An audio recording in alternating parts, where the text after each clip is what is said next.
Hello Comics fam. As promised, we are back with the Marvel side of the Spider-Man and Superman team-up.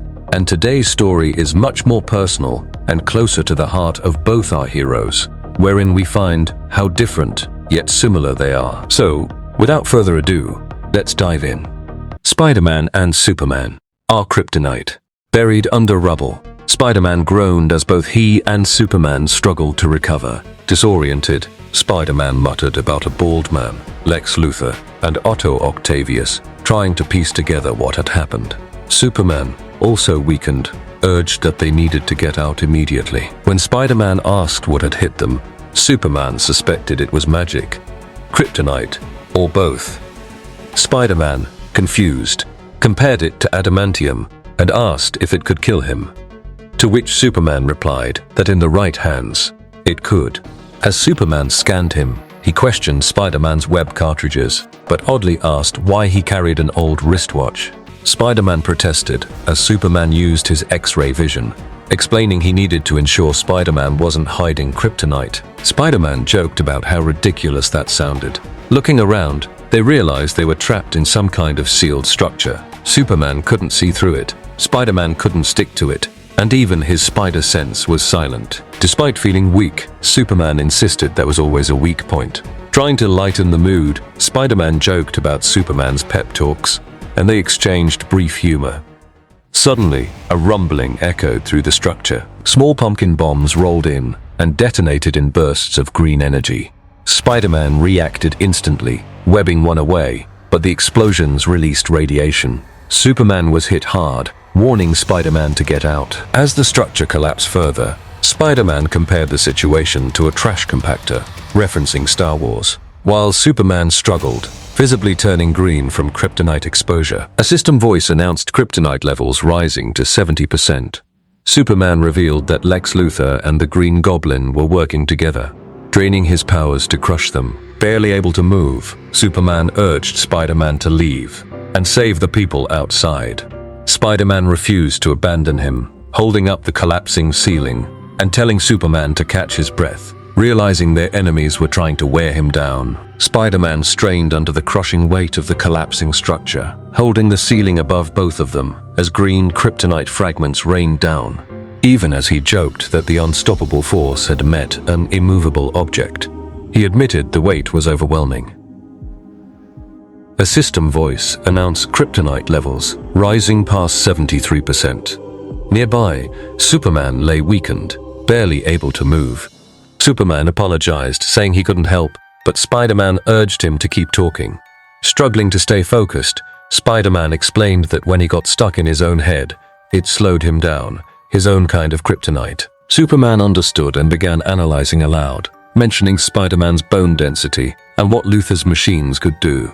As the kryptonite levels climbed past 82%, Superman realized Spider-Man shouldn't even be able to hold that weight. Spider-Man brushed it off, insisting he was stubborn and demanding Superman keep talking. Superman then asked him why he did it, why he kept fighting.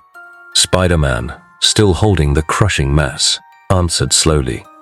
He said it was about guilt. He explained that bad things always happened, and while that was life, when there were bad things he could stop but didn't, it became his fault. His voice strained as the weight pushed him closer to collapse.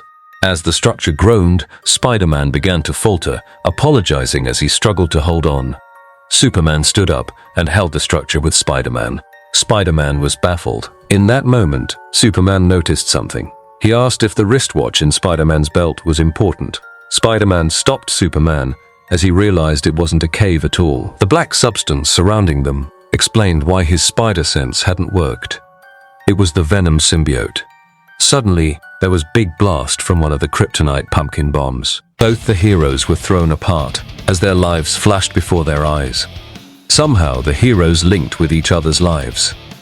As the green smoke cleared, Spider-Man called out for Superman. But he was too late. He jumped towards Superman as he realized that Luthor and Goblin were working together and they had amplified Venom. Venom and Spider-Man burst out in the streets, fighting. Venom, now using Superman as a host, screamed at Spider-Man, "We are unstoppable now, and you are in trouble." As Spider-Man dodged Venom's attacks, he noticed that one of the kryptonite pumpkin bombs was lodged into Venom's back. He deduced that the kryptonite radiation from the bomb must be keeping the weakened Superman trapped inside of Venom. Meanwhile, Luthor and Green Goblin watched the fight from above. Goblin pointed out that Spider-Man was already running. Spider-Man shouted back at him and told him he wasn't running, but creating a lesson plan on radiation. He threw a web at the pumpkin bomb and yanked it from Venom's back and threw it away. Venom screamed at Luthor, telling him that something was wrong. Superman was fighting him from within. And then Superman unleashed his heat vision, tearing open Venom's face. Kryptonite levels decreased, and Luthor's assembled rogues started falling back. Then Superman stretched open Venom's hands and hit a supersonic clap. Every bit of Venom was ripped away from Superman's body. Goblin and Luthor tried to flee, but Spider-Man and Superman caught them. Ready to punch the villains out of their misery, both the heroes said, "Fight back, please." 3 weeks later, in Queens, Peter Parker stood at Ben Parker's grave, joking about a criminal who claimed to use 90% of his brain, mocking the math behind it. His spider sense suddenly tingled, and he turned to find Clark Kent approaching, apologizing for startling him. Peter joked that Clark was too big to hide behind a tree. Clark explained it might be a side effect from when Venom had linked them, but he knew it was Uncle Ben's death anniversary, so he had figured that Peter would be there. Clark said he wanted to give him a signal watch, but then clarified he truly came because of what Peter had said when they were trapped, that he acted out of guilt. Clark gently corrected him, saying it had never been about guilt. He explained Peter acted as Spider-Man because good people like Ben had taught him it was right thing to do.